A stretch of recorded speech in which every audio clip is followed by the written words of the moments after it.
we're going to work through some dilution problems. In these problems, we start with a more concentrated solution. We add some solvent, which in this case is water, and we produce a solution that's less concentrated. Since we are only adding solvent, the moles of the solute remains the same before and after the dilution. We start with a problem involving sodium chloride. An easy problem since there's going to be a 1:1:1 mole ratio. We need to calculate the moles of chloride ion in a new volume of solution. So we're adding water to an existing solution, so we're going to have a new volume of solution. Moles of chloride ion remain the same because the only source of chloride ion is 500 milliliters of the 0.8 molar sodium chloride. The new volume of solution is the initial 500 milliliters plus 600 milliliters of pure water. So we have a total of 1100 milliliters or 1.100 liters.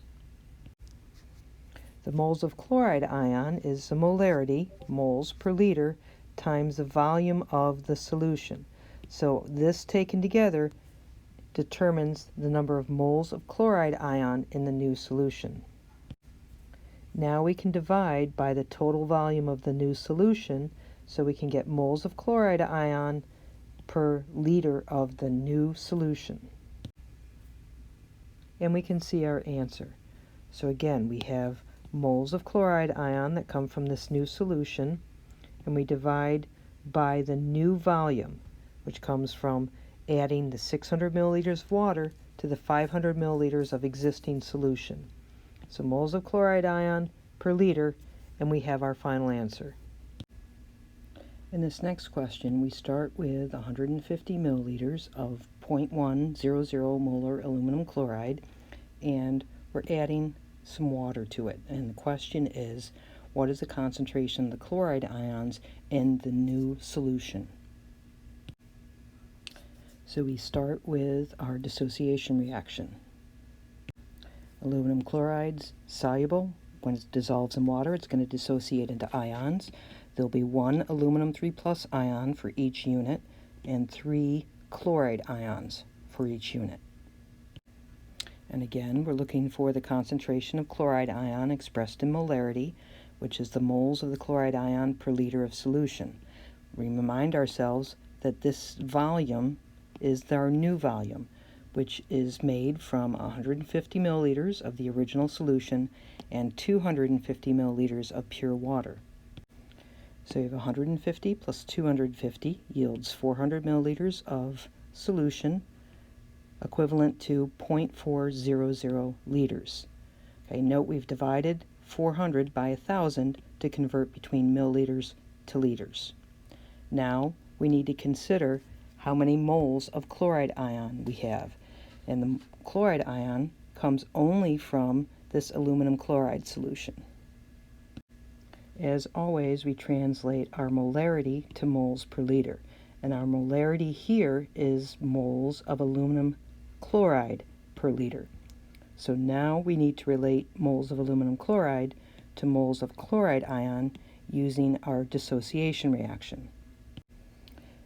We see from our balanced chemical equation every mole of aluminum chloride, and that has to be in the denominator so that we can cancel this out. Every mole of aluminum chloride is going to generate 3 moles of chloride ion. So moles of aluminum chloride cancel out. We need to multiply by our volume of our initial solution to determine our moles of chloride ion. In our initial solution, we have 150 milliliters. That corresponds to 0.150 liters. If we were to stop here, we would have calculated the moles of the chloride ion that we obtained from this initial solution. Remember what we're trying to calculate. We're trying to calculate the moles of chloride ion in this new volume of solution, this diluted solution. So now that we have moles of chloride ion, we can divide by our new volume to get our moles of Cl- ion per liter in our new solution. So we have our final calculator answer. Let's go back and worry about our sig figs. We look at all the numbers that go into the result. This number has 3 sig figs. This is exact, so it has an infinite number of sig figs. It will not impact our final answer. This has 3 sig figs, and this number has 3 sig figs. So in our final answer, we report it with 3 sig figs. So our correctly reported final answer is 0.113 moles of chloride ion per liter. In our final problem, we're starting with a solution of potassium phosphate, and we're adding pure water to it. We're asked to calculate what the concentration of K+ ions are in this new solution. We'll start by writing our balanced chemical equation, our dissociation reaction. Potassium phosphate is soluble. When we place it in water, it will dissolve. It's an ionic compound, so when it dissolves, it dissociates into ions. We see from this 3 that we're going to have 3 potassium ions. Potassium's 1A metal. It's going to form a +1 ion. We recognize phosphate as PO4 3-. We are asked to calculate the molarity of K+ ions in the new solution.